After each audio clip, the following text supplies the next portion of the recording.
Punjabi radio USA ਸੁਣ ਰਹੇ ਸਾਰੇ ਹੀ ਮਾਣਯੋਗ ਅਤੇ ਸਤਿਕਾਰਤ ਸਰੋਤਿਆਂ ਨੂੰ ਪੰਜਾਬੀ ਰੇਡੀਓ USA ਦੀ ਟੀਮ ਅਤੇ ਮੇਰੇ ਰਾਜਕਨਵੀਰ ਸਿੰਘ ਵੱਲੋਂ ਆਪ ਜੀ ਨੂੰ ਬਹੁਤ ਪਿਆਰ ਸਤਿਕਾਰ ਸਹਿਤ ਦੋਨੋਂ ਜੋੜ ਕੇ ਨਿੱਘੀ ਜਿਹੀ ਸਤਿ ਸ੍ਰੀ ਅਕਾਲ। ਸਭ ਨੂੰ ਜੀ ਆਇਆਂ ਨੂੰ ਆਖਦੇ ਹਾਂ। ਸਰੋਤੇ ਪ੍ਰੋਗਰਾਮ ਖਬਰ ਤੇ ਨਜ਼ਰ ਲੈ ਕੇ ਹਾਜ਼ਰ ਹਾਂ। ਪ੍ਰੋਗਰਾਮ ਖਬਰ ਤੇ ਨਜ਼ਰ, ਜਿਸ ਦੇ ਵਿੱਚ ਆਪਾਂ ਪੰਜਾਬ ਅਤੇ ਭਾਰਤ ਦੀਆਂ ਅਹਿਮ ਸਰਗਰਮੀਆਂ ਉਹਨਾਂ ਦੀ ਗਹਿਰਾਈ ਤੱਕ ਜਾਣ ਦੀ ਕੋਸ਼ਿਸ਼ ਕਰਦੇ ਹਾਂ। ਸਾਡੇ ਨਾਲ ਅੱਜ ਦੇ ਇਸ ਪ੍ਰੋਗਰਾਮ ਦੇ ਵਿੱਚ ਜੁੜਦੇ ਨੇ, ਰੂਬਰੂ ਹੁੰਦੇ ਨੇ ਮਲੋਟ ਸਟੂਡੀਓਜ਼ ਤੋਂ ਮਿੰਟੂ ਗੁਰੂਸਰੀਆ ਜੀ। ਮਿੰਟੂ ਜੀ, ਬਹੁਤ ਪਿਆਰ ਸਤਿਕਾਰ ਸਹਿਤ ਦੋਨੋਂ ਜੋੜ ਕੇ ਨਿੱਘੀ ਜਿਹੀ ਸਤਿ ਸ੍ਰੀ ਅਕਾਲ ਜੀ। ਸਾਰੇ ਸਰੋਤਿਆਂ ਨੂੰ ਸਤਿ ਸ਼੍ਰੀ ਅਕਾਲ ਜੀ। ਸਾਡੇ ਅੱਜ ਦੇ ਪ੍ਰੋਗਰਾਮ ਖਬਰ ਤੇ ਨਜ਼ਰ ਉਸ ਨੂੰ ਸਪਾਂਸਰ ਕਰਦੇ ਨੇ ਖਾਲਸਾ ਇੰਸ਼ੋਰੈਂਸ ਏਜੰਸੀ ਵਾਲੇ, ਜਿਨ੍ਹਾਂ ਦੇ ਕੋਲੋਂ ਤੁਸੀਂ ਹਰ ਤਰ੍ਹਾਂ ਦੀ ਇੰਸ਼ੋਰੈਂਸ ਕਰਵਾ ਸਕਦੇ ਹੋ। ਨੰਬਰ ਉਹਨਾਂ ਦਾ 408 272 2500 4082722500।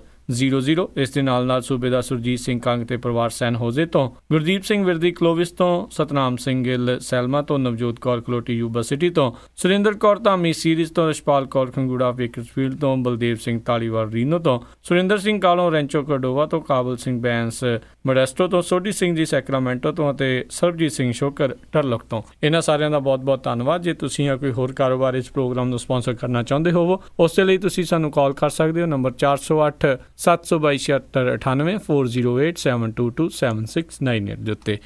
ਅਤੇ ਮਿੰਟੂ ਜੀ, ਗੱਲਬਾਤ ਦਾ ਸਿਲਸਿਲਾ ਸ਼ੁਰੂ ਕਰਦੇ ਹਾਂ। ਝੂਠੇ ਸੌਦੇ ਵਾਲੇ ਦੀ ਨਕਲ ਕਰਨ ਵਾਲਾ ਜਿਹੜਾ ਕਮੇਡੀਅਨ ਆ, ਉਸ ਨੂੰ ਚੰਦ ਘੰਟਿਆਂ 'ਚ ਹੀ ਜੇਲ੍ਹ 'ਚ ਸੁੱਟਿਆ। ਹਾਂ ਬਿਲਕੁਲ ਜੀ, ਬਹੁਤ ਹੈਰਾਨਗੀ ਵਾਲੀ ਖਬਰ ਆਈ ਹੈ ਕਿ ਇੱਕ ਕਮੇਡੀਅਨ, ਬਹੁਤ ਵਧੀਆ ਕਮੇਡੀਅਨ ਜਿਹਨੂੰ ਆਪਾਂ ਕਹਿ ਸਕਦੇ ਹਾਂ ਕਿ ਹਸਾਉਣ ਵਾਲਾ, ਸਾਰੀ ਦੁਨੀਆ ਨੂੰ ਹਸਾਉਣ ਵਾਲਾ, ਕੀਕੂ ਸ਼ਾਰਦਾ ਜੀ ਦਾ ਨਾਂ ਆ। ਉਹਨੂੰ ਪਲਕ ਵੀ ਕਹਿ ਦਿੰਦੇ। ਕਪਿਲ ਦੇ ਸ਼ੋਅ ਦੇ ਵਿੱਚ ਬੜਾ ਮਸ਼ਹੂਰ ਪਿਆ। ਉਹਨੂੰ ਅਚਨਚੇਤ ਕੱਲ ਮੁੰਬਈ ਤੋਂ ਗ੍ਰਿਫਤਾਰ ਕਰ ਲਿਆ ਹਰਿਆਣੇ ਪੁਲਿਸ ਨੇ। ਔਰ ਗੱਲ ਸਾਹਮਣੇ ਆਈ ਕਿ ਇੱਕ ਕੋਈ ਪ੍ਰੋਗਰਾਮ ਹੋਇਆ ਸੀਗਾ 27 ਦਸੰਬਰ ਨੂੰ GTV ਦਾ।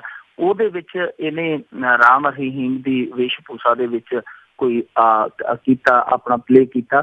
ਉਹਦੇ ਤੋਂ ਖਫਾ ਹੋ ਕੇ ਇਹਦੇ ਅਨੁਯਾਈਆਂ ਨੇ, ਇਹਦੇ ਪੈਰੋਕਾਰਾਂ ਨੇ ਮੁਕੱਦਮਾ ਦਰਜ ਕਰਵਾ ਦਿੱਤਾ। ਤੇ ਕਮਾਲ ਦੀ ਗੱਲ ਹੈ ਕਿ ਹੁਣ ਜਿਹੜੇ ਬਾਬੇ ਦੀ ਪੋਲੀਟੀਕਲ ਪਾਵਰ ਹੈ, ਉਹ ਇਸ ਕਦਰ ਇਸ ਮਾਮਲੇ 'ਚ ਉਹਨੇ ਪ੍ਰਭਾਵ ਛੱਡਿਆ ਕਿ ਪੁਲਿਸ ਹੈ ਜਿਹੜੀ ਉਹ ਇੱਥੋਂ ਹਰਿਆਣੇ 'ਚੋਂ ਚੱਲੀ ਹੈ ਤੇ ਮੁੰਬਈ ਦੇ ਵਿੱਚ ਜਾ ਕੇ ਉਹਨੇ ਅਚਨਚੇਤ ਕੀਕੂ ਸ਼ਾਰਦਾ ਨੂੰ ਗ੍ਰਿਫਤਾਰ ਕਰ ਲਿਆ। ਹਾਲਾਂਕਿ ਜਦੋਂ ਉਹਨੂੰ ਫੜ ਕੇ ਲਿਜਾਇਆ ਜਾਂਦਾ ਸੀ, ਉਹਨੇ ਕੈਮਰੇ ਦੇ ਸਾਹਮਣੇ ਵੀ ਕਿਹਾ ਕਿ ਜੇਕਰ ਕੋਈ ਗਲਤੀ ਹੋਈ ਹੈ ਤਾਂ ਮੈਂ ਮਾਫ਼ੀ ਮੰਗਦਾ। ਜੇ ਕਿਸੇ ਨੂੰ ਮੇਰੀ ਕਲਾ ਦੇ ਨਾਲ ਕਿਸੇ ਦੀ ਭਾਵਨਾ ਨੂੰ ਆਹਤ ਹੋਈ ਹੈ ਤਾਂ ਉਹ ਮਾਫ਼ੀ ਵੀ ਮੰਗਦਾ ਨਜ਼ਰ ਆਇਆ।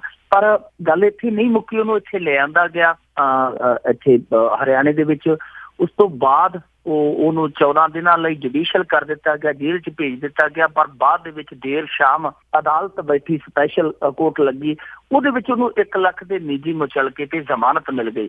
ਪਰ ਜਦੋਂ ਜ਼ਮਾਨਤ ਮਿਲੀ, ਨਾਲ ਦੀ ਨਾਲ ਫਤਿਆਬਾਦ ਦੀ ਪੁਲਿਸ ਆ ਗਈ। ਪਹਿਲਾਂ ਕੈਂਥਲ ਜ਼ਿਲ੍ਹੇ ਦਾ ਮੁਕੱਦਮਾ ਸੀਗਾ, ਜੇਕਰ ਉਹਦੇ 'ਚ ਉਹਦੀ ਜਾਨ ਛੁੱਟੀ ਤੇ ਫਤਿਆਬਾਦ ਵਾਲਿਆਂ ਨੇ ਕਹਿ ਦਿੱਤਾ ਜੀ ਕਿ ਉੱਥੇ ਵੀ ਭਾਵਨਾ ਜਿਹੜੀ ਆਹਤ ਹੋਈ ਪਈ ਹੈ, ਉੱਥੇ ਵੀ ਪ੍ਰੇਮੀ ਹੈ ਜਿਹੜੇ, ਉਹਨਾਂ ਨੇ ਮੁਕੱਦਮਾ ਦਰਜ ਕਰਵਾਇਆ। ਸੋ ਉੱਥੋਂ ਫਿਰ ਉਹਦੇ ਗਲ 'ਚ ਵਲੇਟਾ ਪੈ ਗਿਆ। ਹੁਣ ਇੱਕ ਸਵਾਲ ਉੱਠੇਗਾ ਜੀ ਕਿ ਅੱਜ ਜਿਸ ਨਕਲ ਤੋਂ ਇਹਨਾਂ ਦੀਆਂ ਭਾਵਨਾਵਾਂ ਆਹਤ ਹੋਈਆਂ ਨੇ, ਇਹੀ ਕੁਛ ਜਿਹੜਾ ਸਿੱਖ ਸਮੁਦਾਇ ਆ, ਉਹ ਇੰਨੇ ਸਾਲਾਂ ਤੋਂ ਕਹਿ ਰਿਹਾ ਕਿ ਸਾਡੀਆਂ ਵੀ ਭਾਵਨਾਵਾਂ ਆਹਤ ਹੋਈਆਂ। ਇੱਕ ਪਾਸੇ ਗ੍ਰਿਫਤਾਰੀ, ਦੂਜੇ ਪਾਸੇ ਹੁਸ਼ਿਆਰੀ, ਦੂਜੇ ਪਾਸੇ ਉਹ ਮੰਨਦੇ ਹੀ ਨਹੀਂ ਜੀ। ਉਹ ਕਹਿੰਦੇ ਕਿ ਨਹੀਂ ਜੀ, ਅਸੀਂ ਤਾਂ ਕੁੱਝ ਗਲਤ ਹੀ ਨਹੀਂ ਕੀਤਾ। ਜੇ ਇਹਨਾਂ ਨੇ ਕੁਝ ਗਲਤ ਨਹੀਂ ਕੀਤਾ, ਗੁਰੂ ਗੋਬਿੰਦ ਸਿੰਘ ਦਾ ਸਵਾਂਗ ਰਚਾ ਕੇ ਕੁਝ ਗਲਤ ਨਹੀਂ ਕੀਤਾ, ਤੇ ਜੇਕਰ ਇੱਕ ਕਮੇਡੀਅਨ, ਜੋ ਕਿ ਮੈਨੂੰ ਨਹੀਂ ਲੱਗਦਾ ਕਿ ਕਮੇਡੀਅਨ ਕਿਸੇ ਫਿਰਕੇ ਨੂੰ ਜਾਣ ਬੁੱਝ ਕੇ ਟਾਰਗੇਟ ਕਰੇਗਾ ਜਾਂ ਕਿਸੇ ਫਿਰਕੇ ਦੀ ਗੱਲ ਕਰੇਗਾ। ਕਲਾਕਾਰ ਤੇ ਸਰਬ ਸਾਂਝਾ ਹੈ। ਉਹਨੇ ਤੇ ਪ੍ਰਧਾਨ ਮੰਤਰੀ ਦੀ ਵੀ ਨਕਲ ਲਾਉਣੀ ਹੈ, ਉਹਨੇ ਤੇ ਆਮ ਆਦਮੀ ਦੀ ਵੀ ਨਕਲ ਲਾਉਣੀ ਹੈ, ਉਹਨੇ ਤੇ ਅਧਿਆਤਮਕ ਗੁਰੂ ਹੈ ਜਿਹੜੇ, ਉਹਨਾਂ ਦੀ ਵੀ ਨਕਲ ਲਾਉਣੀ ਹੈ। ਉਹਦਾ ਤਾਂ ਕੰਮ ਹੀ ਇਹ ਆ, ਉਹਨੇ ਇਹਨਾਂ ਨਕਲਾਂ ਦੇ ਨਾਲ ਹੀ ਅਸਲ ਦਿਖਾਉਣਾ ਹੁੰਦਾ ਹੈ। ਅਸਲ ਜੋ ਉਹਦੇ ਆਰਟ ਦੇ ਵਿੱਚ, ਉਹਦੀ ਕਲਾ ਦੇ ਵਿੱਚ, ਉਹਦੇ ਜਿਹੜੀ ਇੱਕ ਵੰਨਗੀ ਹੁੰਦੀ, ਉਹਦੇ ਵਿੱਚ ਜੋ ਸੰਦੇਸ਼ ਛਪਿਆ ਹੁੰਦਾ ਅਸਲੀਅਤ ਦਾ, ਉਹਨੇ ਨਕਲ ਦੇ ਰਾਹੀਂ ਹੀ ਅੱਗੇ ਕਨਵੇ ਕਰਨਾ ਹੁੰਦਾ। ਸੋ ਇਹ ਆਪਣੇ ਆਪ ਦੇ ਵਿੱਚ ਬੜੀਆਂ ਭਾਵਨਾਵਾਂ ਜਿਹੜੀਆਂ ਸੋਲ ਹੋ ਗਈਆਂ, ਖਾਸ ਤੌਰ ਤੇ ਧਾਰਮਿਕ ਲੋਕਾਂ ਦੀਆਂ।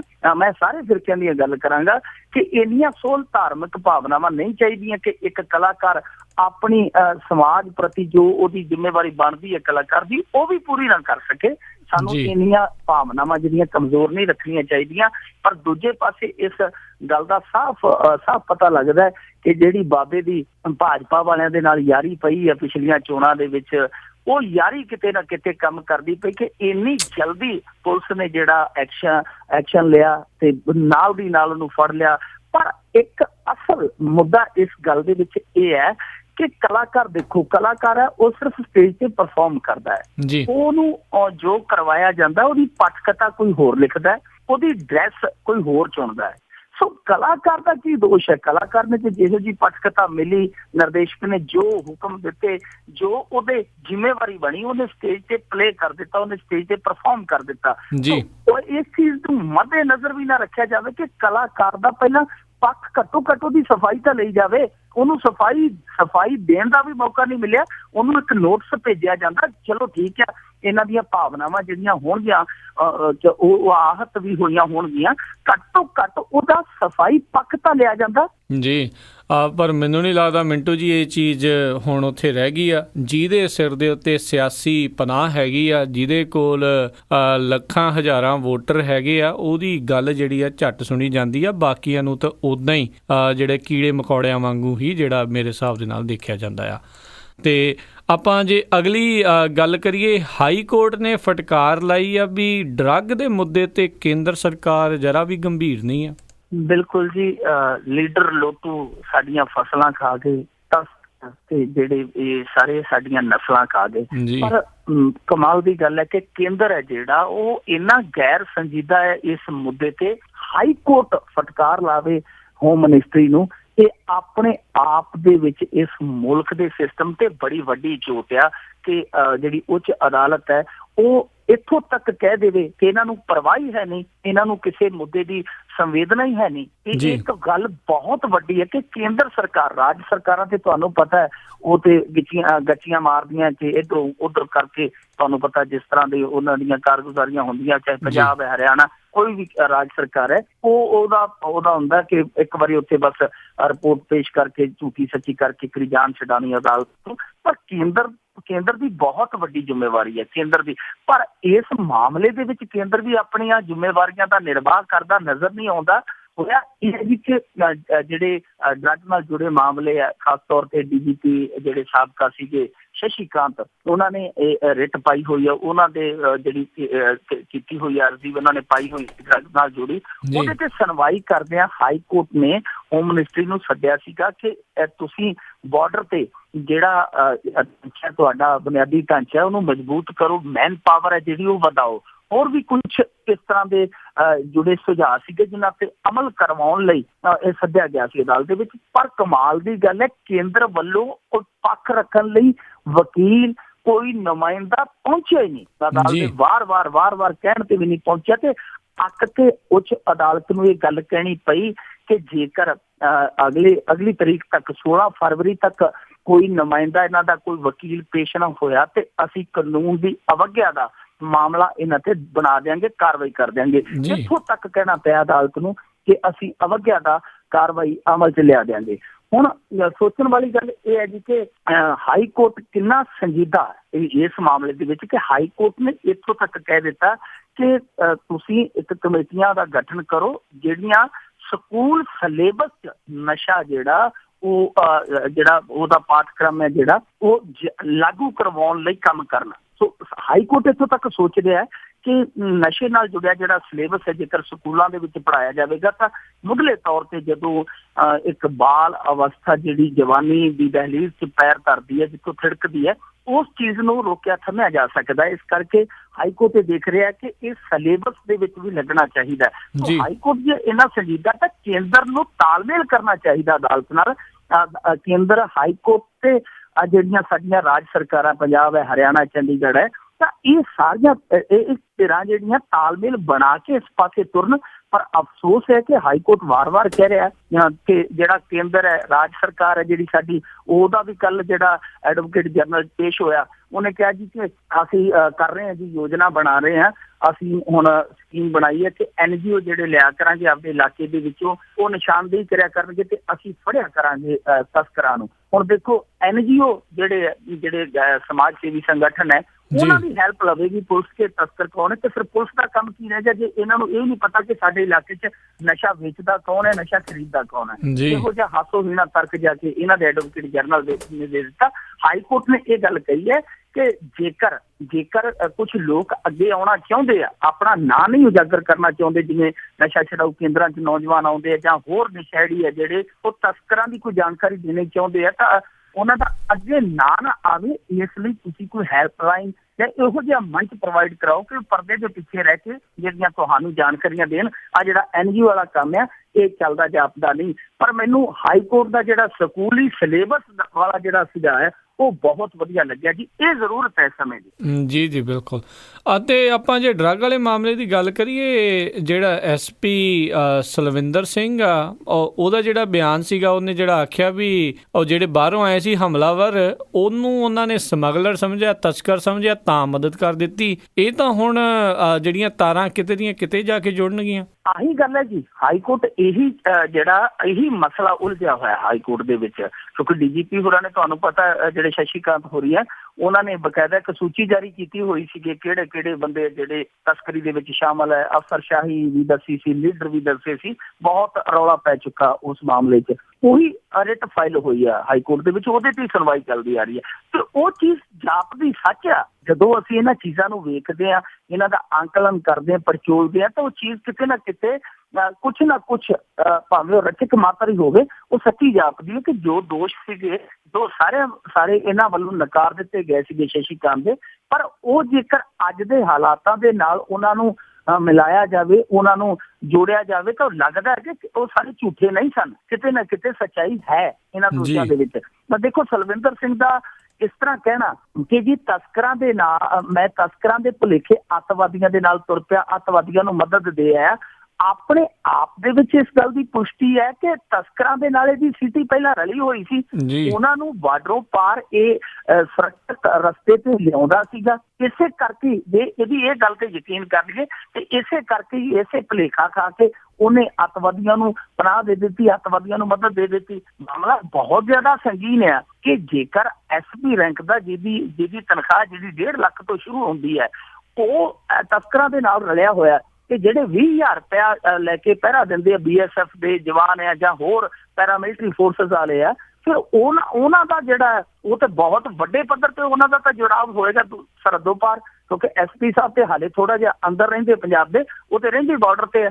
ਸੋ ਇਹ ਦੋਸ਼ ਆਪਣੇ ਆਪ ਦੇ ਵਿੱਚ SP ਤੇ ਜਿਹੜੇ ਲੱਗੇ ਆ ਬਹੁਤ ਸੰਗੀਨ ਹੈ। ਇੱਕ SP ਦਾ ਮਾਮਲਾ ਨਹੀਂ, ਹੋਰ ਦੇਖੋ 에ਅਰਬੇਸ ਸਟੇਸ਼ਨ ਜਿਹੜਾ ਪਠਾਨਕੋਟ ਦਾ ਇਹਦੇ ਤੇ ਹਮਲਾ ਹੋਇਆ, ਉਹਦੇ ਬਾਰੇ ਬੜੇ ਖੁਲਾਸੇ ਹੋ ਰਹੇ ਨੇ। ਕਹਿੰਦੇ ਆ ਕਿ ਜਿਹੜੇ ਉਸ ਇਲਾਕੇ ਦੇ ਲੋਕ ਆ, ਉਹ 20 ਰੁਪਏ ਦੇ ਕੇ, ਜਿਹੜੇ ਪਹਿਰੇਦਾਰ ਖੜੇ ਹੁੰਦੇ ਉਹਨਾਂ ਨੂੰ 20 ਰੁਪਏ ਦੇ ਕੇ ਤੇ ਅੰਦਰ ਡੰਗਰ ਲੈ ਜਾਂਦੇ ਆ ਚਾਰਨ ਵਾਸਤੇ। ਹੁਣ 20 ਰੁਪਏ ਤੇ ਖੜਾ ਪਹਿਰੇਦਾਰ ਜਿਹੜਾ ਵਿਕ ਸਕਦਾ ਹੈ, ਤੇ ਉਹਨੂੰ ਜਦੋਂ 20 ਲੱਖ ਦੀ ਆਫਰ ਆਏਗੀ, ਉਦੋਂ ਤੇ ਭਾਵੇਂ ਉਹਦੇ ਤੋਂ ਜੋ ਮਰਜ਼ੀ ਕਰਵਾ ਲਓ, ਉਹਦੇ ਲਈ ਜੋ ਵੀ ਕਰਨਾ ਹੈ ਉਹ ਸੰਭਵ ਹੈ, ਸਭ ਕੁਛ ਕਰ ਸਕਦਾ।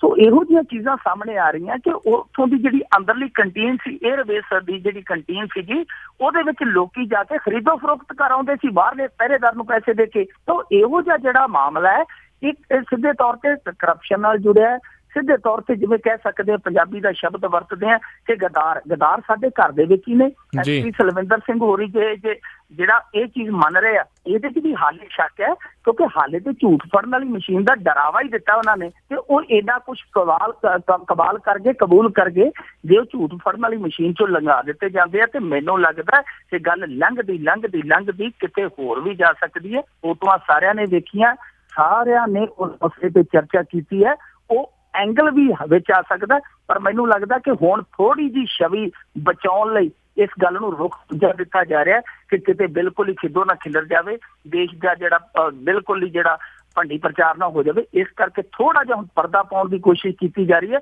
ਪਰ ਇੱਕ ਗੱਲ ਸਾਫ਼ ਹੋ ਗਈ ਹੈ ਕਿ ਉਹਨਾਂ ਖਤਰਾ ਬਾਹਰੋਂ ਨਹੀਂ, ਉਹ ਤਾਂ ਅਸੀਂ ਐਵੇਂ ਚਿੰਤਾ ਕਰਦੇ ਰਹਿੰਦੇ ਕਿ ਫਲਾਣਾ ਸਾਨੂੰ ਰਗੜ ਨਾ ਦੇਵੇ, ਫਲਾਣਾ ਨਾ ਰਗੜ ਦੇਵੇ। ਅਸਲੀ ਜਿਹੜੇ ਦੁਸ਼ਮਣ ਹੈ ਉਹ ਤਾਂ ਘਰੇ ਬੈਠੇ ਆ। ਦੇਖੋ ਇਹ SP ਸਲਵਿੰਦਰ, ਇਸ ਤੋਂ ਪਹਿਲਾਂ ਜਿਹੜਾ ਇੱਕ ਬਠਿੰਡੇ ਦੇ ਵਿੱਚ ਫੜਿਆ ਗਿਆ ਸੀ ਆਰਮੀ ਦਾ ਵੱਡਾ ਅਫਸਰ, ਆਕਾਸ਼ ਸੀ ਸ਼ਾਇਦ ਉਹਦਾ ਨਾਮ, ਉਹ ਸੂਚਨਾਵਾਂ ਦਿੰਦਾ ਫੜਿਆ ਗਿਆ। ਥੋੜੇ ਦਿਨ ਪਹਿਲਾਂ BSF ਦਾ ਜਵਾਨ ਗ੍ਰਿਫਤਾਰ ਹੋਇਆ। ਉਸ ਤੋਂ ਪਹਿਲਾਂ ਇੱਕ ਜੱਗ ਪ੍ਰਤਾਪ ਨਾਂ ਦਾ BSF ਦਾ ਜਵਾਨ ਗ੍ਰਿਫਤਾਰ ਹੋਇਆ ਸੀ, ਜਿਨ੍ਹਾਂ ਨੇ ਆਪ ਮੰਨਿਆ ਕਿ ਅਸੀਂ ਮਣਾ ਮੂਈ ਹੈਰੋਇਨ ਹੈ ਜਿਹੜੀ ਪੰਜਾਬ ਦੇ ਅੰਦਰ ਤੱਕੀ ਹੈ। ਸੋ ਜਿਹੜੀ ਰਾਜ ਸਾਡੀ ਖੁਫੀਆ ਏਜੰਸੀ ਹੈ, ਦੁਨੀਆ ਦੀਆਂ ਚੋਟੀ ਦੀਆਂ ਏਜੰਸੀਆਂ ਚੋਂ ਇੱਕ ਹੈ। ਪੂਰੇ ਜਿੱਦਾਂ ਕਹਿ ਲਈਏ ਕਿ ਪੂਰੇ ਖਿੱਤਿਆਂ ਦੇ ਵਿੱਚ ਫੈਲੀ ਹੋਈ ਹੈ। ਉਹਨੂੰ ਚਾਹੀਦਾ ਕਿ ਉੱਧਰੋਂ ਥੋੜ੍ਹੀ ਜਿਹੀ ਨਫਰੀ ਘਟਾ ਕੇ ਇਹਨਾਂ ਲੋਕਾਂ ਦੇ ਵਿੱਚ, ਇਹੋ ਜਿਹੀਆਂ ਫੋਰਸਸ ਦੇ ਵਿੱਚ ਇਹ ਜਿਹੜੇ ਦਾਗੀ ਬੰਦੇ, ਇਹਨਾਂ ਨੂੰ ਲੱਭਣ ਲਈ ਆਪਣਾ ਸੂਈਆ ਤੰਤਰ ਐਕਟਿਵ ਕਰੇ ਤਾਂ ਜੋ ਘਰੋਂ ਮਾਰ ਨਾ ਪਵੇ। ਜੀ, ਸਾਡੇ ਅੱਜ ਦੇ ਪ੍ਰੋਗਰਾਮ ਨੂੰ ਵਿਸ਼ੇਸ਼ ਤੌਰ ਤੇ ਸਪਾਂਸਰ ਕਰਦੇ ਨੇ Freightliner of Salt Lake City Utah, ਜਿਨ੍ਹਾਂ ਦੇ ਕੋਲੋਂ ਤੁਸੀਂ ਹਰ ਤਰ੍ਹਾਂ ਦਾ ਨਵਾਂ ਪੁਰਾਣਾ ਟਰੱਕ ਆ ਜਿਹੜਾ ਉਹ ਤੁਸੀਂ ਖਰੀਦ ਸਕਦੇ ਹੋ। ਟਰੱਕਾਂ ਦਾ ਭੰਡਾਰ ਹੈ ਇਹਨਾਂ ਦੇ ਕੋਲ। ਫਰੇਟਲਾਈਨਰ ਅਤੇ ਕੈਸਕੇਡੀਆ ਦੇ ਟਰੱਕਾਂ ਦੇ ਵਿੱਚ ਇਹ ਸਪੈਸ਼ਲਿਟੀ ਰੱਖਦੇ ਆ। ਹਰ ਤਰ੍ਹਾਂ ਦੇ ਪ੍ਰਾਈਸ ਆ ਉਸ ਨੂੰ ਬੀਟ ਕਰਨਗੇ। ਪੰਜਾਬੀ ਦੇ ਵਿੱਚ ਗੱਲ ਕਰਨ ਲਈ ਸੰਧੂ ਹੋਣਾ ਨੂੰ ਕਾਲ ਕਰੋ। Freightliner of Salt Lake City Utah, number 801 895 1313 801 895 1313। ਤੇ ਅਗਲੀ ਜੇ ਆਪਾਂ ਗੱਲ ਕਰੀਏ, ਡਾਕਟਰ ਨੇ ਆਪਦੇ ਮੁੰਡੇ ਨੂੰ ਡਾਕਟਰ ਬਣਾਉਣ ਲਈ 1.25 ਕਰੋੜ ਲੁਟਾਇਆ। ਇਸੇ ਡਾਕਟਰ ਹੈ ਜੀ, ਲਾਲਚ ਦਾ ਮਾਰਿਆ ਜਿਹੜਾ ਉਹ ਫਸ ਗਿਆ ਕਸੂਤੀ ਜਗ੍ਹਾ। ਕਹਿੰਦੇ ਹੁੰਦੇ ਜੀ ਨੀ ਉੱਠ ਨੀ ਉੱਠ ਭਾਬੀਏ ਖੈਰ ਕੱਤੀ, ਵਾਹ ਪੈ ਗਿਆ ਨਾਲ ਕਪੱਤਿਆਂ ਦੇ। ਇਹ ਡਾਕਟਰ ਦਾ ਵਾਹ ਹੀ ਕਪੱਤਿਆਂ ਦੇ ਨਾਲ ਪੈ ਗਿਆ ਤੇ 1 ਕਰੋੜ 15 ਲੱਖ ਰੁਪਇਆ ਜਿਹੜਾ ਇਹਦਾ ਲੁੱਟ ਕੇ ਲੈ ਗਏ। ਹੋਇਆ ਇਸ ਤਰ੍ਹਾਂ ਜੀ, ਇਹ ਡਾਕਟਰ ਸੀ ਲੁਧਿਆਣੇ ਦਾ, ਇਹਦਾ ਨਾਂ ਸੀਗਾ ਯਾਮੀਨ, ਮੁਹੰਮਦ ਯਾਮੀਨ ਜੀ। ਇਹਨੂੰ ਭੂਤ ਸਵਾਰ ਸੀ ਕਿ ਮੈਂ ਡਾਕਟਰ ਹਾਂ ਤੇ ਮੈਂ ਆਪਦੇ ਬੇਟੇ ਨੂੰ ਆਪਦੇ ਤੋਂ ਵੱਡਾ ਡਾਕਟਰ ਬਣਾ ਦਿਆਂ। ਹੁਣ ਜਿਹੜੇ ਡਾਕਟਰ ਕੋਲ ਏਡੀ ਵੱਡੀ ਰਕਮ ਆਪਣੇ ਬੇਟੇ ਨੂੰ ਸੀਟ ਦਿਵਾਉਣ ਲਈ ਹੈ, ਤੇ ਦੇਖੋ ਉਹਨੇ ਕਿੰਨੀ ਰਕਮ ਜਿਹੜੀ ਇਕੱਠੀ ਕੀਤੀ ਹੋਏਗੀ। ਸੋ ਉਹ ਰਕਮਾਂ ਨੂੰ ਜੋਰ ਨਾਪ ਕੇ ਉਹਨੇ ਹਿਸਾਬ ਕਿਤਾਬ ਕੀਤਾ, ਲਗੁੱਤਮੇ ਕੱਢੀ ਕਿ ਮੈਂ ਆਪਦੇ ਡਾਕਟਰ ਨੂੰ, ਆਪਦੇ ਪੁੱਤ ਡਾਕਟਰ ਨੂੰ ਆਪਦੇ ਤੋਂ ਵੀ ਵੱਡਾ ਬਣਾਵਾਂ ਜੀ। ਇਸੇ ਲਗੁੱਤਮ ਦੇ ਵਿੱਚ ਹੀ ਉਹ ਮਾਤ ਖਾ ਗਿਆ, ਕਿਉਂਕਿ ਤੁਹਾਨੂੰ ਪਤਾ ਹੈ ਕਿ ਇੱਥੇ ਬਹੁਤ ਸਾਰੇ ਘੁੰਤਰੀ ਬੈਠੇ ਆ, ਬਹੁਤ ਸਾਰੇ ਠੱਗ ਟੋਲੇ ਐਕਟਿਵ ਆ ਪੰਜਾਬ ਦੇ ਵਿੱਚ।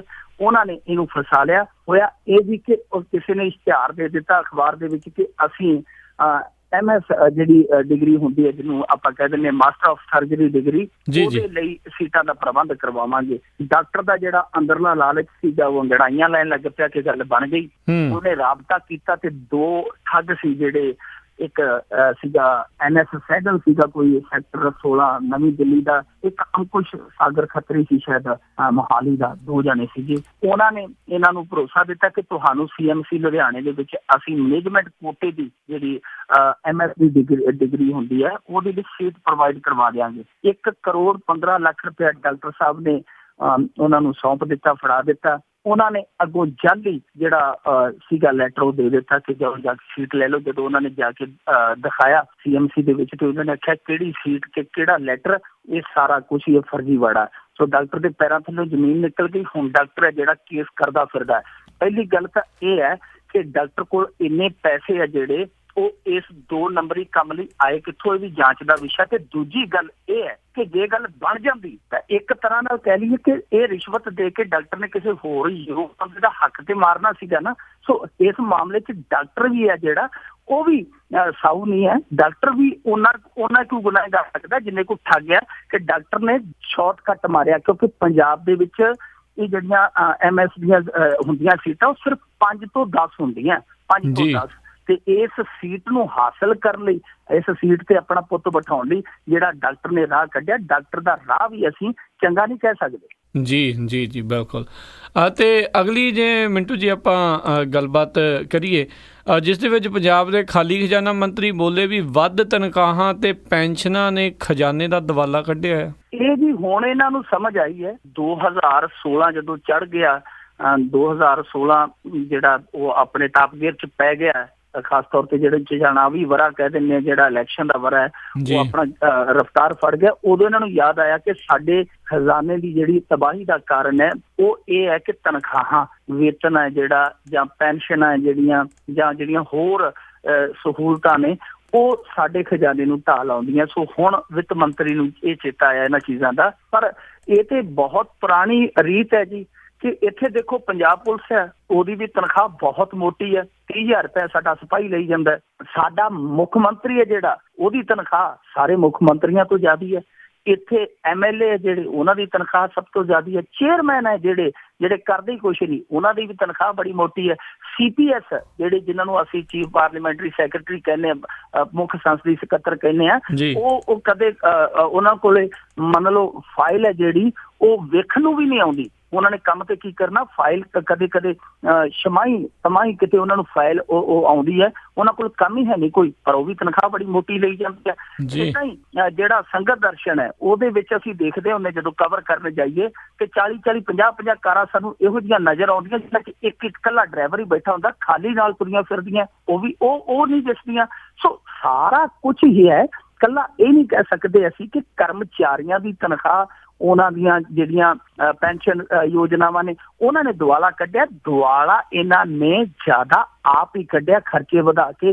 ਹੁਣ ਦੇਖੋ ਇਹਨਾਂ ਦੇ ਕੋਲ ਜਿਹੜਾ DGP SP IG ਉਹ ਬਹੁਤ ਵੱਡੀ ਧਾੜ ਹੈ, ਜਿੱਦਾਂ UP ਸਾਡੇ ਤੋਂ 4 ਗੁਣਾ ਹੈ, ਉਨੀ ਧਾੜ ਉਨੀ ਅਫਸਰਾਂ ਦੀ ਉਹਨਾਂ ਦੇ ਕੋਲ ਹੈ, ਉਨੀ ਸਾਡੇ ਕੋਲ ਹੈ ਜਿਹੜੇ ਅਸੀਂ 4 ਗੁਣਾ ਉਹਨਾਂ ਤੋਂ ਖੇਤਰਪਾਲ 'ਚ ਛੋਟੇ ਆ। ਏਡੀ ਫੌਜ ਹੈ ਸਾਡੇ ਕੋਲ, ਇੱਕ ਜ਼ਿਲ੍ਹੇ 'ਚ ਅਸੀਂ 4-4 SP ਲਾਈ ਫਿਰਦੇ ਆ। ਸੋ ਖਰਚੇ ਤਾਂ ਜਿਹੜੇ ਆ ਉਹ ਇਹਨਾਂ ਨੇ ਆਪ ਹੀ ਵਧਾਏ ਹੋਏ ਆ।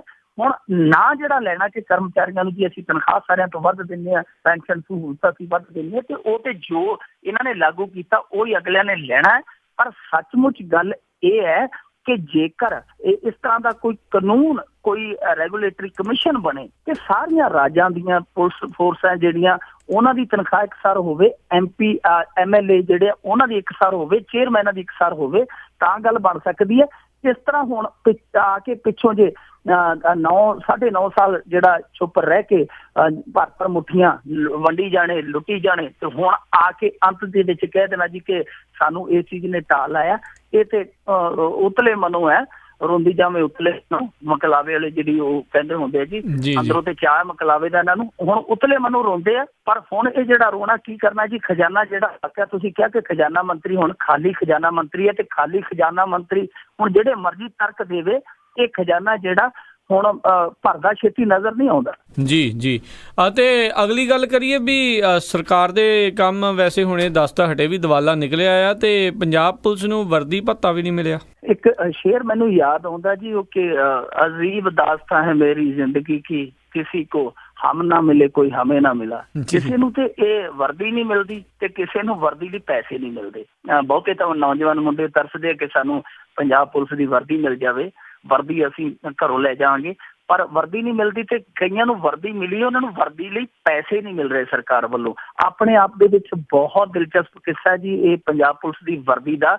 ਪੰਜਾਬ ਪੁਲਿਸ ਦੀ ਵਰਦੀ ਤੋਂ ਪਹਿਲਾਂ ਆਪਾਂ ਜੇ ਚੇਤਾ ਕਰੀਏ ਤੇ ਵਿਦਿਆਰਥੀਆਂ ਦੀ ਵਰਦੀ ਨਾਲ ਵੀ ਇਹੀ ਕੁਝ ਹੋਇਆ। ਪਹਿਲਾਂ ਤੇ 400 ਰੁਪਇਆ ਆਉਂਦਾ ਹੁੰਦਾ ਸੀ, ਤੇ ਐਤਕੀ ਇਹਨਾਂ ਨੇ 100 ਰੁਪਇਆ ਦਿੱਤਾ, ਉਹ ਵੀ ਦੁੱਧ ਚ ਮੀਂਗੜਾ ਘੋਲ ਕੇ ਦੇਣ ਵਾਲੀ ਗੱਲ ਸੀਗੀ। ਬੜੇ ਹਾੜੇ ਕਢਾ ਕੇ, ਬੜੀਆਂ ਖਬਰਾਂ ਲਵਾ ਕੇ ਫਿਰ ਉਹ 100 ਰੁਪਇਆ ਜਾਰੀ ਕੀਤਾ। ਉਹ 100 ਰੁਪਏ ਚ ਜਵਾਕਾਂ ਨੇ ਕੀ ਲਿਆ ਹੋਏਗਾ, ਬੂਟ ਲਿਆ ਹੋਏਗਾ, ਜਰਾਬ ਲਈ ਹੋਏਗੀ, ਰੁਮਾਲ ਲਿਆ ਹੋਏਗਾ, ਉਹ ਹਾਲੇ ਤੱਕ ਸਮਝੋ ਬਾਹਰ ਆ ਕੀ ਕੁਝ ਲਿਆ ਹੋਏਗਾ 100 ਰੁਪਏ ਚ ਬੱਚਿਆਂ ਨੇ। ਹੁਣ ਉਹੀ ਜਿਹੜਾ ਮਾਮਲਾ ਹੈ ਉਹ ਪੰਜਾਬ ਪੁਲਿਸ ਤੇ ਫਿੱਟ ਬੈਠਦਾ। ਵੈਸੇ ਤੇ ਪੰਜਾਬ ਪੁਲਿਸ ਨੂੰ ਕੋਈ ਕਮੀ ਨਹੀਂ ਹੈ, ਕਿਉਂਕਿ ਉਹਦੇ ਹੱਥ ਚੱਲਦੇ ਸੁੱਖ ਨਾਲ, ਵਰਦੀ ਤਾਂ ਉਹ ਜਿੱਥੋਂ ਮਰਜ਼ੀ ਪੈਦਾ ਕਰ ਸਕਦੀ ਹੈ। ਪਰ ਜੋ ਪੰਜਾਬ ਸਰਕਾਰ ਵੱਲੋਂ ਵਰਦੀ ਭੱਤਾ ਦਿੱਤਾ ਜਾਂਦਾ ਹੈ, ਉਹ 2 ਸਾਲਾਂ ਤੋਂ, ਯਾਨੀ 2014-15 ਜਿਹੜਾ ਮਾਲੀ ਵਰ੍ਹਾ ਹੁੰਦਾ, ਵਿੱਤੀ ਵਰ੍ਹਾ ਹੁੰਦਾ, ਤੇ 2015-16 ਇਹਨਾਂ 2 ਸਾਲਾਂ ਦੇ ਵਿੱਚ ਵਰਦੀ ਭੱਤਾ ਆਇਆ ਹੀ ਨਹੀਂ। ਅਸਲ ਦੇ ਵਿੱਚ ਪਹਿਲਾਂ ਕੱਪੜਾ ਦਿੱਤਾ ਜਾਂਦਾ ਹੁੰਦਾ ਸੀਗਾ ਪੰਜਾਬ ਪੁਲਿਸ ਦੇ ਜਵਾਨਾਂ ਨੂੰ, ਪਰ 2008 ਦੇ ਵਿੱਚ ਇਹਨਾਂ ਨੇ ਕਹਿ ਦਿੱਤਾ ਸੀ ਕਿ ਕੱਪੜਾ ਦੇਣ ਦੀ ਥਾਂ ਅਸੀਂ ਉੱਕਾ ਪੁੱਕਾ ਵਰਦੀ ਭੱਤਾ ਦਿਆ ਕਰਾਂਗੇ, ਜਿਹੜਾ ਕਿ 1100 ਰੁਪਇਆ ਬਣਦਾ ਹੈ। ਸੋ 1100 ਰੁਪਇਆ ਜਿਹੜਾ ਉਹ ਵੀ ਵਰਦੀ ਲਈ ਨਾ ਕਾਫੀ ਹੈ। ਵੈਸੇ ਤੇ ਮੈਂ ਦੇਖਿਆ ਨਾ ਪੰਜਾਬ ਪੁਲਿਸ ਨੂੰ ਕੋਈ ਤੰਗੀ ਤੁਸ਼ੀ ਨਹੀਂ ਹੈ, ਉਹ ਬਹੁਤ ਮਿਹਨਤੀ ਹੈ, ਉਹ ਪੈਦਾ ਕਰ ਲੈਂਦੀ ਹੈ। ਪਰ ਫਿਰ ਵੀ ਜੇ ਆਪਾਂ ਉਹਨਾਂ ਦੀ ਵਰਦੀ ਦੀ ਗੱਲ ਕਰੀਏ ਤੇ 5000 ਤੋਂ ਘੱਟ ਉਹਨਾਂ ਦੀ ਵਰਦੀ ਨਹੀਂ ਬਣਦੀ, ਪਰ ਭੱਤਾ ਜਿਹੜਾ ਉਹ ਨਿਗੂਣਾ 1100 ਰੁਪਇਆ। ਹੁਣ ਜੇ 1100 ਰੁਪਏ ਦੀ ਵੀ ਗੱਲ ਕਰੀਏ ਤਾਂ ਇਸ ਸਮੇਂ ਪੰਜਾਬ ਪੁਲਿਸ ਦੀ ਜਿਹੜੀ ਨਫਰੀ ਹੈ ਉਹ 61077 ਦੀ ਹੈ, ਤੇ ਉਹਦੇ ਚੋਂ 52642 ਸਿਪਾਹੀ ਤੇ ਹੌਲਦਾਰ ਹੈ। ਜੇਕਰ ਇਹਨਾਂ ਦੋਵਾਂ ਵਰਿਆਂ ਦਾ ਜੇ ਪਤਾ ਲਾ ਲਈਏ ਵਰਦੀ ਪਤਾ, ਤੇ ਉਹ ਬਣਦਾ 11 ਕਰੋੜ 61 ਲੱਖ ਰੁਪਇਆ। 11 ਕਰੋੜ 61 ਲੱਖ ਰੁਪਇਆ ਖਾਲੀ ਖਜ਼ਾਨਾ ਮੰਤਰੀ ਕਿੱਥੋਂ ਲਿਆਵੇ ਜੀ? ਫਿਰ ਗੱਲ ਉੱਥੇ ਪਹੁੰਚ ਕੇ ਆ ਜਾਂਦੀ ਹੈ ਕਿ ਖਜ਼ਾਨੇ ਦਾ ਅਸੀਂ ਪਹਿਲਾਂ ਹੀ ਹਾਲ ਹੈ ਜਿਹੜਾ ਕਿ ਦੇਖ ਲਿਆ। ਉਹ ਖਾਲੀ ਖਜ਼ਾਨਾ ਹੈ ਜਿਹੜਾ ਉਹ ਹੁਣ ਵਰਦੀਆਂ ਕਿੱਥੋਂ ਦੇਵੇ? ਸੋ ਇਸ ਕਰਕੇ ਮੈਨੂੰ ਲੱਗਦਾ ਕਿ ਜਿਹੜੇ 2 ਸਾਲ ਪਿੱਛੇ ਗਏ 2014 15 15 16 ਇਸੇ ਤਰ੍ਹਾਂ ਮੈਨੂੰ ਲੱਗਦਾ ਕਿ ਆਹ ਜਿਹੜਾ ਵਰ੍ਹਾ ਹੈ ਇਹ ਪੰਜਾਬ ਪੁਲਿਸ ਦਾ ਸੁੱਕਾ ਨਹੀਂ ਜਾਏਗਾ, ਕਿਉਂਕਿ ਇਸ ਵਾਰ ਇਲੈਕਸ਼ਨ ਦੀ ਰੁੱਤ ਹੈ। ਸ਼ਾਇਦ ਮਾੜੇ ਮੋਟੇ ਛਿੱਟੇ ਪੰਜਾਬ ਪੁਲਿਸ ਦੀ ਵਰਦੀ ਤੇ ਵੀ ਪੈ ਜਾਣ, ਇਹਨਾਂ ਨੂੰ ਵੀ ਵਰਦੀ ਲਈ ਪੈਸੇ ਮਿਲ ਜਾਣ, ਪਰ ਹਾਲਤ ਜਿਹੜੀ ਹੈ ਉਹ ਪੰਜਾਬ ਸਰਕਾਰ ਦੀ ਮੈਂ ਜਿੱਦਾਂ ਕਹਿ ਲਈਏ ਨਾ ਕਿ ਢੀਚਕ ਕਰਕੇ ਤੁਰਨ ਵਾਲੀ ਹੈ। ਇੱਧਰੋਂ ਤੁਰਦੇ ਆ, ਉੱਧਰੋਂ ਲੱਗ ਜਾਂਦੇ ਆ, ਉੱਧਰੋਂ ਲੱਗਦੇ ਤੇ ਇੱਧਰੋਂ ਖਹਿ ਜਾਂਦੇ ਆ। ਬਸ ਇਹਨਾਂ ਦਾ ਹੈ ਖੱਬੇ ਸੱਜੋਂ ਕਰਕੇ ਟਾਈਮ ਲੰਘੀ ਜਾਂਦਾ। ਹਾਲ ਹੈ ਜਿਹੜਾ ਉਹ ਤੁਹਾਡੇ ਸਾਹਮਣੇ। ਜੀ ਬਿਲਕੁਲ। ਤੇ ਅਗਲੀ ਗੱਲ ਕਰੀਏ, ਤਖਤ ਸ੍ਰੀ ਦਮਦਮਾ ਸਾਹਿਬ ਦੇ ਲੰਗਰ ਦੇ ਵਿੱਚ ਇੱਕ ਸੇਵਾਦਾਰ ਨੇ ਬੱਚੇ ਦੇ ਨਾਲ ਕੀਤਾ ਕੁਕਰਮ। ਇਹੋ ਜਿਹੀਆਂ ਖਬਰਾਂ ਜਿਹੜੀਆਂ ਜੀ ਉਹ ਬਹੁਤ ਜ਼ਿਆਦਾ ਜਿਵੇਂ ਕਹਿ ਲਈਏ ਸਾਡੇ ਪੰਜਾਬ ਦੇ ਸਾਡੇ ਸਿੱਖ ਧਰਮ ਦੇ ਅਕਸ ਨੂੰ ਖਰਾਬ ਕਰਦੀਆਂ ਨੇ। ਪਰ ਇਹ ਖਬਰਾਂ ਜਿਹੜੀਆਂ ਰੁਕਦੀਆਂ ਨਹੀਂ, ਖਬਰਾਂ ਲਗਾਤਾਰ ਇਹੋ ਜਿਹੀਆਂ ਆਉਂਦੀਆਂ ਰਹਿੰਦੀਆਂ। ਇਸੇ ਹੀ ਪੰਜਵਾਂ ਤਖਤ ਜਿਹਨੂੰ ਕਹਿੰਦੇ ਆ ਆਪਾਂ ਤਲਵੰਡੀ ਸਾਬੋ ਦੇ ਤਖਤ ਦਮਦਮਾ ਸਾਹਿਬ, ਇਹਦੇ ਵਿੱਚੋਂ ਕੁਝ ਮਹੀਨੇ ਪਹਿਲਾਂ ਖਬਰ ਆਈ ਸੀ ਕਿ ਇੱਕ ਸੇਵਾਦਾਰ ਜਿਹੜਾ ਉਹ ਕਿਸੇ ਔਰਤ ਦੇ ਘਰੇ ਫੜਿਆ ਗਿਆ। ਬਹੁਤ ਹਾ ਹੱਲਾ ਮਚਿਆ, ਬੜੀਆਂ ਖਬਰਾਂ ਲੱਗੀਆਂ ਸੀਗੀਆਂ, ਉਹ ਬਹੁਤ ਉਹਨੂੰ ਅੰਦਰ ਬੰਦ ਕਰ ਦਿੱਤਾ ਗਿਆ, ਬਹੁਤ ਕੁਝ ਹੋਇਆ। ਪਰ ਇਹ ਜਿਹੜਾ ਮਾਮਲਾ ਹੈ ਇਹ ਉਸ ਤੋਂ ਵੀ ਕਹਿ ਲਈਏ ਕਿ ਹੈਵਾਨੀਅਤ ਵਾਲਾ ਹੈ ਕਿ ਇੱਕ ਬੱਚਾ ਜਿਹੜਾ ਉਹ ਕਿਤੇ ਲੰਗਰ ਦੇ ਵਿੱਚ ਆਇਆ, 9 ਸਾਲ ਦਾ ਬੱਚਾ ਸੀ, ਤੇ ਉਹ ਸੇਵਾਦਾਰ ਉਹਨੂੰ ਉਤਲੀ ਛੱਤ ਤੇ ਲੈ ਗਿਆ ਜਿੱਥੇ ਉਹਨੇ ਕੁਕਰਮ ਕੀਤਾ। ਉਹ ਕੁਦਰਤੀ ਉਹਦੇ ਜਿਹੜੇ ਘਰ ਦੇ ਸੀਗੇ ਉਹ ਆਏ, ਉਹਨਾਂ ਨੇ ਬੱਚੇ ਨੂੰ ਭਾਲਦੇ ਭੁੱਲਦੇ ਉਤਲੀ ਛੱਤ ਤੇ ਜਦੋਂ ਗਏ ਤੇ ਉਹ ਸੇਵਾਦਾਰ ਭੱਜ ਵੱਗਾ। ਉਹ ਫੇਰ ਮਾਮਲਾ ਖੁੱਲਿਆ, ਨਹੀਂ ਤਾਂ ਸ਼ਾਇਦ ਇਹ ਪਤਾ ਹੀ ਨਾ ਲੱਗਦਾ ਇਸ ਕੁਕਰਮ ਦਾ। ਪਰ ਕਮਾਲ ਦੀ ਗੱਲ ਇਹ ਹੈ ਕਿ ਜਿਹੜੇ ਉਹ ਮਾਂ ਪਿਓ ਸੀਗੇ ਉਸ ਬੱਚੇ ਦੇ, ਜਦੋਂ ਉਹ ਸ਼ਿਕਾਇਤ ਕਰਨ ਪ੍ਰਬੰਧਕ ਕੋਲ ਗਏ, ਜਿਹੜਾ ਉੱਥੋਂ ਦਾ ਕੋਈ ਮੁਖੀ ਪ੍ਰਬੰਧਕ ਸੀ, ਤਾਂ ਉਹ ਸੇਵਾਦਾਰ ਉਹਦੀ ਕੱਚ 'ਚ ਬੈਠਾ ਸੀ। ਉਹਨਾਂ ਦੀ ਗੱਲ ਕਿਸੇ ਨੇ ਕੀ ਸੁਣਨੀ ਸੀ, ਅੱਗੋਂ ਉਹਨਾਂ ਨੂੰ ਗਾਲਾਂ ਦੇ ਕੇ ਭਜਾ ਦਿੱਤਾ ਗਿਆ ਕਿ ਤੁਸੀਂ ਝੂਠ ਬੋਲਦੇ ਹੋ। ਹੁਣ ਜਦੋਂ ਇਹ ਮਾਮਲਾ ਸਰਕਾਰੀ ਹਸਪਤਾਲ ਦੇ ਵਿੱਚ ਚਲਾ ਗਿਆ, ਬੱਚਾ ਦਾਖਲ ਕਰਵਾ ਦਿੱਤਾ ਗਿਆ, ਡਾਕਟਰਾਂ ਦਾ ਜਿਹੜਾ ਪੈਨਲ ਉਹਦਾ ਇਲਾਜ ਕਰਨ 'ਚ ਜੁਟ ਗਿਆ ਮਾਮਲਾ। ਪਰ ਜਿਹੜਾ ਉਹ ਹਸਪਤਾਲ 'ਚ ਹੀ ਹੈ, ਪੁਲਿਸ ਹਾਲੇ ਕੋਈ ਮੂਰਤ ਕਢਾਉਂਦੀ ਪਈ, ਕੋਈ ਤਰੀਕ ਤਿੱਥ ਕਢਾਉਂਦੀ ਪਈ ਹੈ। ਉਹਨੇ ਹਾਲੇ ਤੱਕ ਬੱਚੇ ਦੇ ਨਾ ਹੀ ਬਿਆਨ ਲਏ ਆ, ਨਾ ਹੀ ਕੋਈ ਮੈਡੀਕਲ 'ਚ ਪੁਸ਼ਟੀ ਕਰਵਾਈ ਹੈ। ਯਾਨੀ ਪੁਲਿਸ ਸ਼ਾਇਦ ਤਿੱਥਵਾਰ ਨਾ ਕਢਾਉਂਦੀ ਹੋਵੇ, ਕੋਈ ਫੋਨ ਜ਼ਰੂਰ ਉਡੀਕਦੀ ਹੋਏਗੀ ਕਿ ਇੱਧਰੋਂ ਉੱਧਰੋਂ ਸਾਡੇ ਮਾਲਕਾਂ ਦਾ ਨਾ ਆ ਜਾਵੇ, ਇਸ ਕਰਕੇ ਉਹ ਇੰਤਜ਼ਾਰ ਕਰ ਰਹੀ ਹੈ। 2-3 ਦਿਨ ਬੀਤਣ ਬਾਵਜੂਦ ਹਾਲੇ ਤੱਕ ਕੋਈ ਕਾਰਵਾਈ ਨਹੀਂ ਹੋਈ। ਪਰ ਜਿਹੜਾ ਤਰਕ ਉੱਥੋਂ ਦੇ ਪ੍ਰਬੰਧਕ ਦੇ ਰਿਹਾ ਉਹ ਵੀ ਘੱਟ ਹਾਸੋਹੀਣਾ ਨਹੀਂ। ਉਹ ਕਹਿੰਦੇ ਜੀ ਕਿ ਇਹ ਸਾਡੀ ਦਿੱਖ ਨੂੰ, ਸਾਡੀ ਛਵੀ ਖਰਾਬ ਕਰਨ ਦੀ ਸਾਜ਼ਿਸ਼ ਹੈ, ਕਿਉਂਕਿ ਅਸੀਂ ਇਸ ਪਰਿਵਾਰ ਨੂੰ, ਜਿਹੜਾ ਪਰਿਵਾਰ ਸਾਡੇ ਕੋਲ ਆ ਕੇ ਇੱਥੇ ਨਿਤ ਲੰਗਰ ਛਕਦਾ ਸੀ, ਅਸੀਂ ਇਸ ਨੂੰ ਲੰਗਰ ਛਕਣ ਤੋਂ ਮਨਾ ਕਰ ਦਿੱਤਾ ਸੀ ਤੇ ਇਹਨਾਂ ਨੇ ਇਹ ਇਲਜ਼ਾਮ ਸਾਡੇ ਤੇ ਲਾ ਦਿੱਤਾ। ਹੁਣ ਦੇਖੋ ਇਹ ਗੱਲ ਮੰਨਣ 'ਚ ਆਉਂਦੀ ਹੈ ਕਿ ਕੋਈ ਲੰਗਰ ਦੇਣ ਤੋਂ ਇਨਕਾਰ ਕਰਨ ਤੇ ਇਹੋ ਜਿਹਾ ਇਲਜ਼ਾਮ ਲਾਏਗਾ ਤੇ ਉੱਥੇ ਡਾਕਟਰ ਜਾ ਕੇ ਇਲਾਜ ਕਰਨਗੇ। ਉਸ ਇਲਜ਼ਾਮ ਨੂੰ ਡਾਕਟਰ ਜਿਹੜੇ ਉਹ ਆਪਣੇ ਹਸਪਤਾਲ 'ਚ ਰੱਖ ਕੇ ਉਹਦਾ ਟ੍ਰੀਟਮੈਂਟ ਕਰਨਗੇ। ਆਪਣੇ ਆਪ ਦੇ ਵਿੱਚ ਇਹ ਤਰਕ, ਇਹ ਦਲੀਲ ਹੈ ਜਿਹੜੀ ਉਹ ਖਰੀ ਨਹੀਂ ਉਤਰਦੀ। ਪਰ SGPC ਕਰਮਚਾਰੀਆਂ ਦਾ ਜਿਹੜਾ ਇੱਕ ਵਕਾਰ ਹੈ ਉਹ 2-3 ਸਾਲਾਂ ਦੇ ਵਿੱਚ ਤੇ ਕੋਈ ਸਮੈਕ ਪੀਂਦਾ ਫੜਿਆ ਜਾਂਦਾ ਹੈ, ਕੋਈ ਮੋਟਰਸਾਈਕਲ ਚੋਰੀ ਕਰਦਾ ਫੜਿਆ ਜਾਂਦਾ ਹੈ, ਕੋਈ ਕੁੱਟਮਾਰ ਕਰਦਾ ਫੜਿਆ ਜਾਂਦਾ ਹੈ, ਕੋਈ ਲੁੱਟਮਾਰ ਕਰਦਾ ਫੜਿਆ ਜਾਂਦਾ ਹੈ, ਹੁਣ ਕੋਈ ਕੁਕਰਮ ਕਰਦਾ ਫੜਿਆ ਜਾਂਦਾ। ਯਾਨੀ ਇਸ 2-3 ਸਾਲਾਂ ਦੇ ਵਿੱਚ SGPC ਕਰਮਚਾਰੀਆਂ ਨੇ ਵੀ ਘੱਟ ਨਹੀਂ ਕੀਤੀ। ਜਿਹੜੇ ਲੀਡਰ ਸੀ, ਜਿਹੜੇ ਮੁੱਖ ਰਹਿਬਰ ਹੈ, ਜਿਹੜੇ SGPC ਦੇ ਜਿਹੜੇ ਆਗੂ ਹੈ, ਉਹਨਾਂ ਨੇ ਤਾਂ ਮਿੱਟੀ 'ਚ ਰੋਲਿਆ ਹੀ ਹੈ ਇਸ ਦਿੱਖ ਨੂੰ। ਨਾਲ ਜਿਹੜੇ SGPC ਦੇ ਕਰਮਚਾਰੀ ਸੀ ਉਹਨਾਂ ਨੇ ਵੀ ਪੂਰਾ ਹੱਥ ਵੰਡਾਇਆ ਇਸ ਕੰਮ 'ਚ। ਬਿਲਕੁਲ ਜੀ, ਜਦੋਂ ਉਹਨਾਂ ਨੇ ਸਿਫਾਰਸ਼ੀ ਬੰਦੇ ਬਗੈਰ ਕਿਸੇ ਜਾਂਚ ਪੜਤਾਲ ਤੋਂ ਰੱਖਣੇ ਆ ਤੇ ਫਿਰ ਉਹਨਾਂ ਤੋਂ ਕੀ ਸਿੱਖੀ ਵਾਲੀ ਗੱਲ ਜਿਹੜੀ ਆ ਉਹ ਆਪਾਂ ਉਮੀਦ ਕਰ ਸਕਦੇ ਹਾਂ। ਮਾਘੀ ਦੀਆਂ ਕਾਨਫਰੰਸਾਂ ਨੂੰ ਲੈ ਕੇ ਹਲਚਲ ਬਹੁਤ ਤੇਜ਼ ਆ, ਗਰਮਾਇਆ ਪਿਆ ਪੂਰਾ ਮਾਹੌਲ, ਕੀ ਅਪਡੇਟ ਆ ਜੀ? ਬਿਲਕੁਲ ਜੀ, ਮਾਘੀ ਦਾ ਮੇਲਾ ਅੱਜ ਸਿਆਸੀ ਕਾਨਫਰੰਸਾਂ ਹੋਣੀਆਂ ਤੇ ਤੁਸੀਂ ਮੰਨੋਗੇ ਕਿ ਸੁਖਬੀਰ ਸਿੰਘ ਬਾਦਲ ਹੋਰਾਂ ਦੇ ਘਰ ਕੱਲ ਹੀ ਮੇਲਾ ਲੱਗਾ ਸੀ। ਕੱਲ ਸਾਰਾ ਦਿਨ ਉਹਨਾਂ ਨੇ ਪੇਸ਼ਬੰਦੀਆਂ ਕੀਤੀਆਂ, ਬੈਠਕਾਂ ਮਾਰੀਆਂ। ਬਹੁਤ ਸਾਰੇ ਜਿਹੜੇ ਵਰਕਰ ਸੀ ਸੱਦੇ ਇਲਾਕੇ ਚੋਂ, ਲੰਬੀ ਹਲਕੇ ਚੋਂ, ਖਾਸ ਤੌਰ ਤੇ ਪੰਚ ਸਰਪੰਚ ਸੱਦੇ ਕਿ ਕੋਈ ਰਹਿ ਨਾ ਜਾਵੇ, ਨਰੇਗਾ ਕੋਈ ਵੀ ਇੱਧਰ ਉੱਧਰ ਰਹਿ ਨਾ ਜਾਵੇ, ਸਾਰੇ ਕਾਬੂ ਕਰਕੇ ਬੱਸਾਂ 'ਚ ਭਰੋ ਤੇ 5 ਵਜੇ ਉੱਥੇ ਲਿਜਾ ਧਰੋ ਤੇ ਸਾਰੇ ਉਹ ਜਿਹੜਾ ਡਿਊਟੀਆਂ ਲੈ ਕੇ ਆਪੋ ਆਪਣੇ ਘਰਾਂ 'ਚ ਗਏ ਤੇ ਸਾਰੀ ਰਾਤ ਗਹਿਮਾ ਗਹਿਮੀ ਸਾਡੇ ਇਲਾਕੇ 'ਚ ਚੱਲਦੀ ਰਹੀ ਹੈ। ਪਰ ਸਿਆਸੀ ਕਾਨਫਰੰਸਾਂ ਦਾ ਜਿਹੜਾ ਸਵਾਲ ਹੈ ਉਹ ਇਹ ਹੈ ਕਿ ਇਸ ਸਮੇਂ ਤਿਆਰੀਆਂ ਮੰਚ ਸੱਜ ਚੁੱਕੇ ਆ ਜੀ। ਹੁਣ ਇਹ ਦੇਖਣਾ ਹੈ ਕਿ ਕਿਹਦੇ ਇਕੱਠ ਹੈ ਜਿਹੜਾ ਭਾਰੀ ਰਹਿੰਦਾ। ਪਰ ਕੇਜਰੀਵਾਲ ਦਾ ਇਸ ਸਮੇਂ ਜਿਹੜਾ ਦੌਰਾ ਹੈ ਪੰਜਾਬ ਦਾ, ਅੱਜ ਉਹ ਕਾਨਫਰੰਸ ਨੂੰ ਸੰਬੋਧਨ ਕਰਨਗੇ ਮੁਕਤਸਰ ਦੇ ਵਿੱਚ, ਉਹਨੂੰ ਲੈ ਕੇ ਲੋਕਾਂ 'ਚ ਬਹੁਤ ਉਤਸ਼ਾਹ ਹੈ। ਮੈਂ ਦੇਖ ਰਿਹਾ ਸੀਗਾ ਕਿ ਪੰਜਾਬ ਦੇ ਕੋਨੇ-ਕੋਨੇ 'ਚੋਂ ਨੌਜਵਾਨ ਹੈ ਜਿਹੜੇ ਉਹ ਆਪੋ ਆਪਣੀਆਂ ਸਵਾਰੀਆਂ, ਕਾਰ, ਮੋਟਰਸਾਈਕਲ, ਜੋ ਵੀ ਕਿਸੇ ਕੋਲੇ ਹੈ ਉਹਦੇ ਤੇ ਆ ਪਹੁੰਚ ਰਿਹਾ। ਇਹ ਇੱਕ ਨਵਾਂ ਟ੍ਰੈਂਡ ਦੇਖ ਰਿਹਾ ਜੀ ਕਿ ਪਹਿਲਾਂ ਸਾਡੇ ਇਲਾਕੇ ਦੇ ਲੋਕਾਂ ਦੇ ਵਿੱਚ ਇਹ ਉਤਸ਼ਾਹ ਹੁੰਦਾ ਸੀ ਕਿ ਮਾਘੀ ਤੇ ਜਾਣਾ ਹੈ, ਪਰ ਪੰਜਾਬ ਦੇ ਵਿੱਚੋਂ ਇਸ ਤਰ੍ਹਾਂ ਪਹਿਲੀ ਵਾਰੀ ਆਉਣਾ, ਜਿਹੜਾ ਖਾਸ ਤੌਰ ਤੇ ਸਿਆਸੀ ਕਾਨਫਰੰਸ 'ਚ ਸ਼ਮੂਲੀਅਤ ਕਰਨ ਲਈ ਆਉਣਾ, ਇਹ ਪਹਿਲੀ ਵਾਰੀ ਦੇਖ ਰਹੇ ਹਾਂ। ਪਰ ਅਕਾਲੀਆਂ ਦੀ ਕਾਨਫਰੰਸ ਉਹਨਾਂ ਨੇ ਆਮ ਆਦਮੀ ਪਾਰਟੀ ਤੋਂ, ਕਿਉਂਕਿ ਚੈਲੰਜ ਹੈ ਉਹਨਾਂ ਨੂੰ, ਕਿਉਂਕਿ ਆਮ ਆਦਮੀ ਪਾਰਟੀ ਨੇ ਵੀ ਦਾਅਵਾ ਠੋਕਿਆ ਉਨੀ ਨਾ ਰਹਿ ਜਾਵੇ, ਇਸ ਕਰਕੇ ਸੁਖਬੀਰ ਸਿੰਘ ਬਾਦਲ ਦੇ ਵੀ ਕੋਈ ਕਸਰ ਨਹੀਂ ਛੱਡੀ। ਲੱਗਦਾ ਕਿ ਮੁਕਾਬਲਾ ਜਿਹੜਾ ਨੱਕੋ ਨੱਕ ਹੋਏਗਾ ਇਕੱਠ ਦੇ ਮਾਮਲੇ 'ਚ। ਬਾਕੀ ਜਿਹੜੀ ਤਫਸੀਲਾਤ ਹੋਈ ਉਹ ਆਪਾਂ ਹੁਣ ਸਵੇਰੇ ਕਰਾਂਗੇ ਜੀ ਡਿਸਕਸ। ਜੀ ਬਿਲਕੁਲ। ਤੇ ਬਹੁਤ ਬਹੁਤ ਧੰਨਵਾਦ ਮਿੰਟੂ ਗੁਰਸਰੀਆ ਜੀ, ਤੁਸੀਂ ਸਾਡੇ ਨਾਲ ਜੁੜੇ, ਇਹਨਾਂ ਖਬਰਾਂ ਦੇ ਬਾਰੇ ਸਾਨੂੰ ਵਿਸਥਾਰ ਦੇ ਵਿੱਚ ਜਾਣਕਾਰੀ ਦਿੱਤੀ। ਅਗਲੇ ਬੁਲੇਟਿਨ ਤੱਕ ਲਈ ਤੁਹਾਡਾ ਬਹੁਤ ਬਹੁਤ ਧੰਨਵਾਦ, ਮਿਹਰਬਾਨੀ, ਸਤਿ ਸ੍ਰੀ ਅਕਾਲ। ਸ਼ੁਕਰੀਆ ਜੀ ਸਰ, ਸਤਿ ਸ੍ਰੀ ਅਕਾਲ। ਦੱਸੋ ਤੇ ਸੁਣ ਰਹੇ ਸੀ ਆਪਾਂ ਅੱਜ ਦੀਆਂ ਕੁਝ ਅਹਿਮ ਖਬਰਾਂ ਮਿੰਟੂ ਗੁਰਸਰੀਆ ਜੀ ਦੇ ਨਾਲ। ਇਹ ਸਾਡੇ ਨਾਲ ਪ੍ਰੋਗਰਾਮ ਦੇ ਵਿੱਚ ਰੋਜ਼ਾਨਾ ਜੁੜਦੇ ਨੇ ਬਲਤੇਜ ਪੰਨੂ ਹੁਣਾਂ ਦੀ ਗੈਰ ਹਾਜ਼ਰੀ ਦੇ ਵਿੱਚ। ਤੇ ਹੁਣ ਤੁਹਾਨੂੰ ਸੁਣਾਉਂਦੇ ਹਾਂ ਅੱਜਨਾਮਾ ਤੀਸਮਾਰ ਖਾਂ ਹੁਣਾਂ ਦਾ ਲਿਖਿਆ ਹੋਇਆ। ਆਉਂਦੀ ਖਬਰ ਹੈ ਰੋਜ਼ ਹੀ ਭਾਜਪਾ ਦੀ, ਚੱਕਰ ਚੋਣ ਦਾ ਲੱਗਿਆ ਗਿਣਨ ਮੀਆਂ, ਜਿਹੜੇ ਲੀਡਰ ਦੇ ਨਾਂ ਦਾ ਜ਼ਿਕਰ ਆਵੇ ਬਾਕੀ ਸੁਣਦਿਆਂ ਸਾਰ ਹੀ ਚੜਨ ਮੀਆਂ, ਕਹਿੰਦੇ ਜਾਬਤਾ ਬੜਾ ਇਸ ਪਾਰਟੀ ਦਾ, ਲੀਡਰ ਚੌਧਰ ਦੇ ਵਾਸਤੇ ਭਿੜਨ ਮੀਆਂ, ਸੁਬਾ ਕਹਿੰਦੇ ਹੀ ਮੁਲਤਵੀ ਚੋਣ ਹੋ ਗਈ, ਲੱਗਦੀ ਸ਼ਾਮ ਨੂੰ ਗੱਡੀ ਹੈ ਰਿੜਨ ਮੀਆਂ, ਕਰਨੀ ਚੋਣ ਪੰਜਾਬ ਦੇ ਆਗੂਆਂ ਲਈ, ਸੋਚਾਂ ਵਿੱਚ ਹੈ ਦਿੱਲੀ ਦਰਬਾਰ ਮੀਆਂ, ਚੁਣਿਆ ਜਾਣਾ ਪ੍ਰਧਾਨ ਤਾਂ ਬਸ ਇੱਕੋ, ਖੈਸ਼ਮੰਦਾਂ ਦੀ ਲੰਮੀ ਕਤਾਰ ਮੀਆਂ।